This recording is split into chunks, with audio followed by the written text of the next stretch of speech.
Hello and welcome to Washington, D.C. and Washington's Union Station.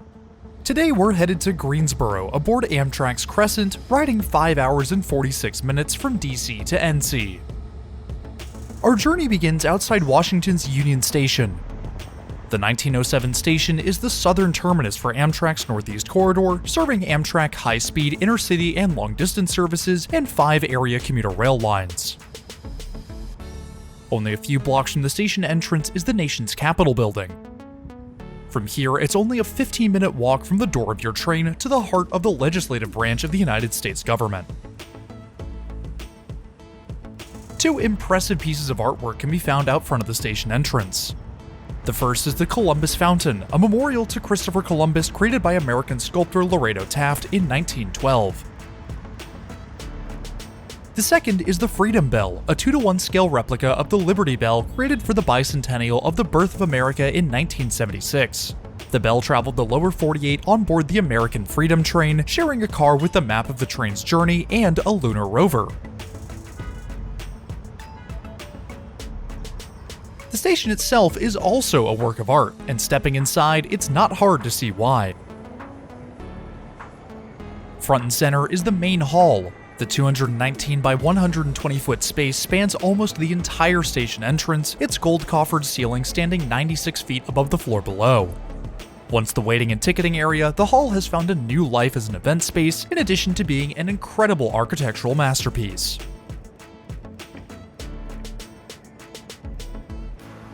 As beautiful as the station is, we're a bit pressed for time, and with boarding beginning in around 15 minutes, we better get moving. Our first stop today is at one of Amtrak's Quick Track ticketing kiosks.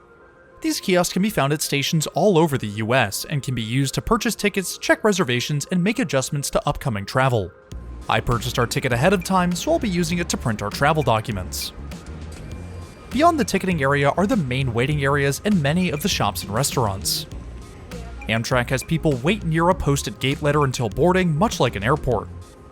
The waiting area and station in general is quite outdated, though there are finally plans in the work to redevelop the terminus. The plans include improved parking areas, a massive lower concourse, new modern platforms, integrated bus connections, and improved pickup and drop-off areas. The redevelopment would be a major step forward for the station and rail travel through the nation's capital, although the project isn't set to be completed for another 20 years. Although our track is yet to be posted, I have a pretty good idea about where our train is. Tracks 23 through 28 are the only through-running tracks at Union Station, and seeing as our train has to continue south towards its destination, it had to be on one of them. And would you look at that, down on track 24 is our train, Amtrak number 19, the Crescent. We've arrived just in time to witness the beginning of the locomotive swap. The tracks south of DC are not electrified, so the electric Siemens ACS 64 must be exchanged for a diesel P42 DC. As Locomotive 600 pulls away, another car comes with it, a Pennsylvania Railroad private car named Catalpa Falls. A sleeper dining and lounge car, Catalpa Falls was built back in 1944 for the PRR, the car now owned by Executive Rail. As we wait for our P42's Northeast Regional 158 to New York departs on track 25, the train having begun its journey in Norfolk, Virginia 5 hours prior.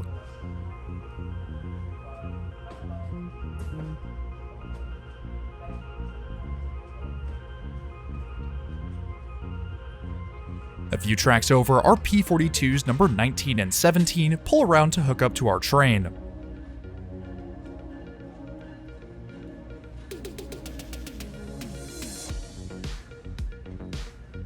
Before we can see them couple on, the mass of passengers begin descending the escalators, meaning it's time to board. As I anticipated, our train is packed heading south out of DC, and we're given a seat assignment before climbing aboard our Amfleet 2 coach.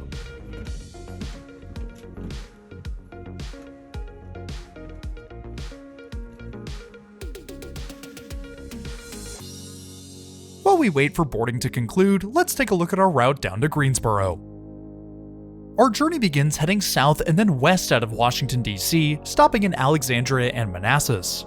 It's then 2 long stints, first to Culpeper and then to Charlottesville, the latter our only smoke stop tonight. Our train continues on through central Virginia, stopping in Lynchburg and Danville just shy of the North Carolina border. Crossing into North Carolina, it's an uninterrupted run into Greensboro, arriving just after midnight. We'll cover a total of 287 miles on our ride tonight, with a travel time of 5 hours and 46 minutes. Boarding takes around 15 minutes, but the last passengers finally board and our train pulls out of Washington, D.C. Unfortunately, our assigned seat is an aisle seat, and paired with the set sun, our views are quite limited heading out of D.C.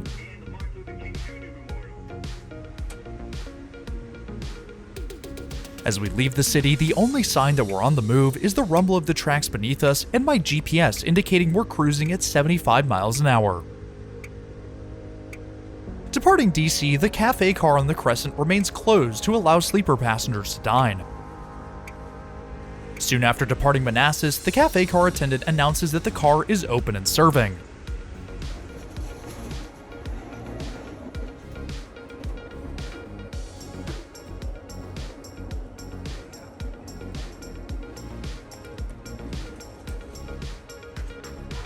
Amtrak's Amfleet 2 cafe cars are a little different than their Amfleet 1 counterparts. The most notable difference is the lack of luggage racks above the tables, which opens up the whole space quite a lot. The table layout is a bit different as well. Our side includes 5 regular and 2 half tables, while the sleeper side includes a more traditional layout of 8 full tables. Amtrak's cafe cars offer a variety of snacks, drinks, and larger food items for purchase, all at a fairly reasonable price. From the selection, I went with the standard set of a tamale, mac and cheese, and a can of Coke. The mac and cheese has always been a favorite of mine. It may be a quite basic dish, but it's a lot of food for your dollar and it tastes pretty good too.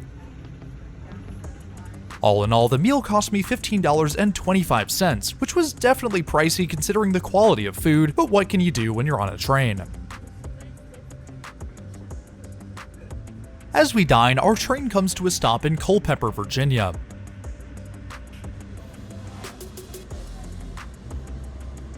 It's a pretty quick stop here, and we carry on after a few passengers make their way on board.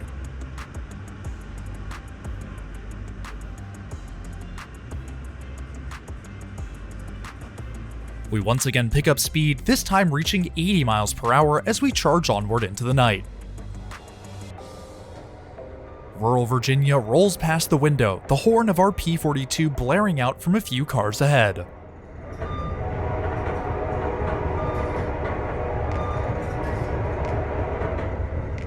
If you're enjoying our ride on the Crescent, why not hit that subscribe button? It's totally free and it really helps support the channel. I also want to give a huge shout out and thank you to my patrons and channel members. Y'all are amazing and I cannot thank you enough for your incredible support. If you too want your name in the video or just want to support the channel in more ways than one, then head on over to the links in the description below. About an hour after leaving Culpeper, we once again come to a stop, this time in Charlottesville. Charlottesville is the Crescent's first smoke stop south of DC and the only one we'll get en route to Greensboro. Up front, P-42s 19 and 17 lead the Crescent. It's only a matter of time before these locomotives are phased out in favor of the Siemens ALC-42, but for now they remain as the main workhorse of Amtrak's network. P-42s always have and always will hold a special spot in my heart even long after they're gone. They're the locomotives I grew up with, so I'll never not love them. Behind our P-42s are a set of 3 Amfleet 2 coaches. The Amfleet 2s are the long-distance version of Amtrak's Amfleet 1s. Though they look very similar to Amfleet 1s, Amfleet 2s only have one set of boarding doors, the window of which is much larger than on an Amfleet 1. They also feature significantly more legroom than their intercity counterparts, plus improved seats for extra comfort on longer journeys. Rear of the coaches is the cafe car and 2.5 sleepers. The first 2 are Viewliner 1 sleepers, while the last is a Viewliner 2 bag dorm car. The Crescent is definitely a service I plan on revisiting in the future as a sleeper passenger, but for now it's just a coach ride for us.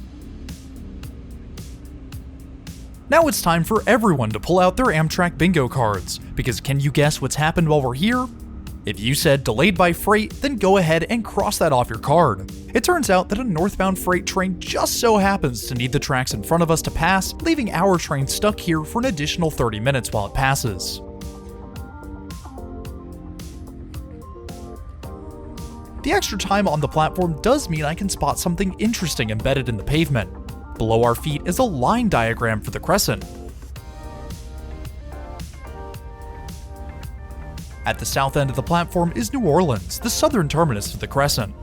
Walking towards the rear of the train, we find Atlanta, then Charlottesville, and Washington, D.C.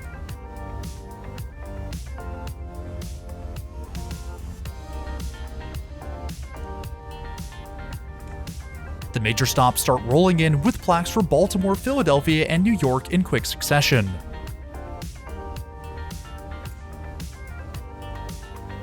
What's interesting is that the line continues farther north than the northern terminus of the Crescent.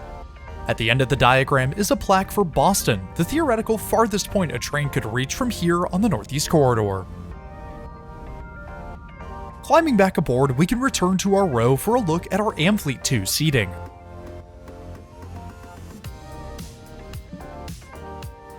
As with all of Amtrak's coach fleet, Amfleet 2s are laid out in a 2x2. Each seat offers an amazing 2 to 2.5 feet of legroom. It's so far that there may as well not be a seat in front of us. This extra space means I can stretch out fully and only just be sticking my feet under the seat in front. Each seat includes a footrest which folds down from the seat back. Unlike the ones in business class, this one is actually usable for someone my height. The seat back pocket is the same as any other on Amtrak, inside of which is the safety information card for our Amfleet 2 coach. The tray table folds down from the seat in front and extends outward to bridge the chasm between the seat back and our lap. Above each row are two lights activated by the buttons in between, the usual two outlets located on the wall below the windows. Amfleet 2 coach seats offer two options for seat adjustments. The first is the seat back, controlled by the button on the armrest. Each seat reclines considerably farther than on an Amfleet 1, which makes it much easier to sleep on longer rides. Reaching beneath the seat, we find the second, the leg rest. The leg rest is rather long, leaving about 8 inches of space to the next row, and creates a comfortable relaxing or sleeping position when combined with the recline of the seat back. Overall, the Amfleet 2 seats are super comfortable. The newer upholstery and significant recline angle makes these seats great for longer journeys. Now, I'm not sure I'd want to sit here for over 24 hours, but for 8 to 10 hours, these work great. The freight train that's been holding us up finally trundles past on the opposite track, and we're cleared to depart Charlottesville.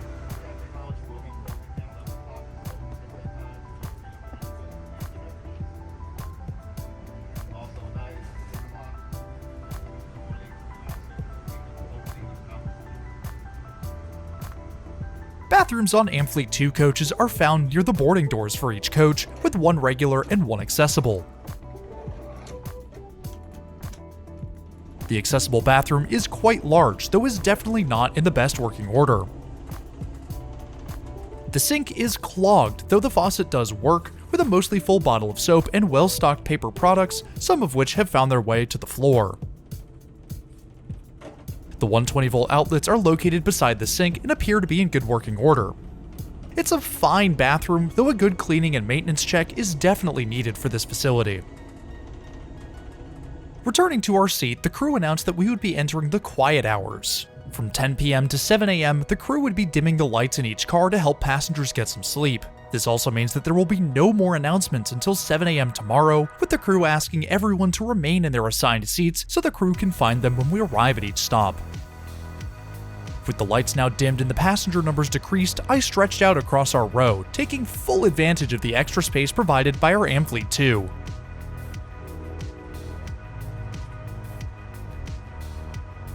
The darkness outside is only broken by the occasional streetlights of passing towns and of course the moon high above.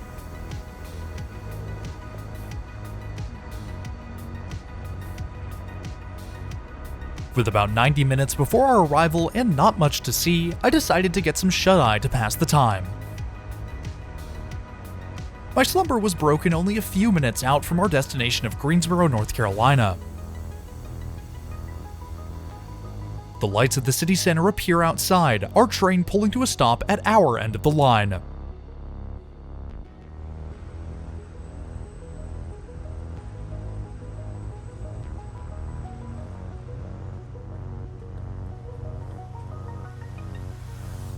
Grabbing our belongings, we can head up the car and out into North Carolina.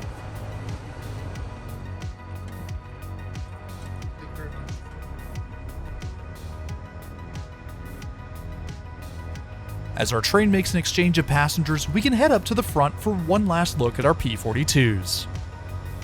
Although difficult to see, 19 has definitely seen better days. Its front end cracked and scuffed from some kind of impact.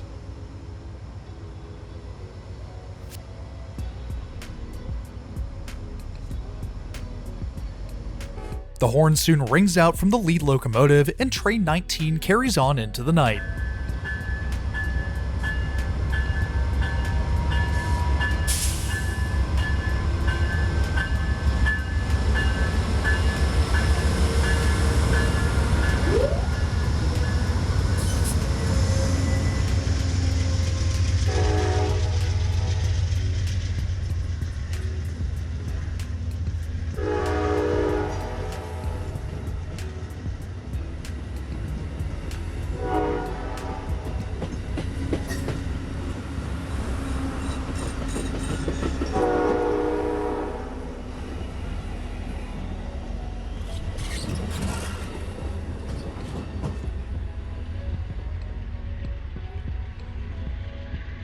With our train now gone and the platforms quiet, we can head down into Greensboro's J. Douglas Galleon Depot, where we'll bring today's video to a close.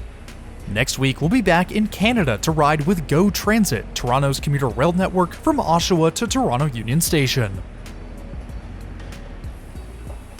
If you're new around here, I would really appreciate it if you hit that subscribe button down below. It's totally free, and it really helps support the channel. If you want to go the extra mile with your support, then check out the channel's Patreon or become a channel member. If you too want your name in the video, or just want to support the channel in more ways than one, then head on over to the links in the description below. But anyways, that's all I have for today. Thanks for riding with me, and I'll see you in the next one.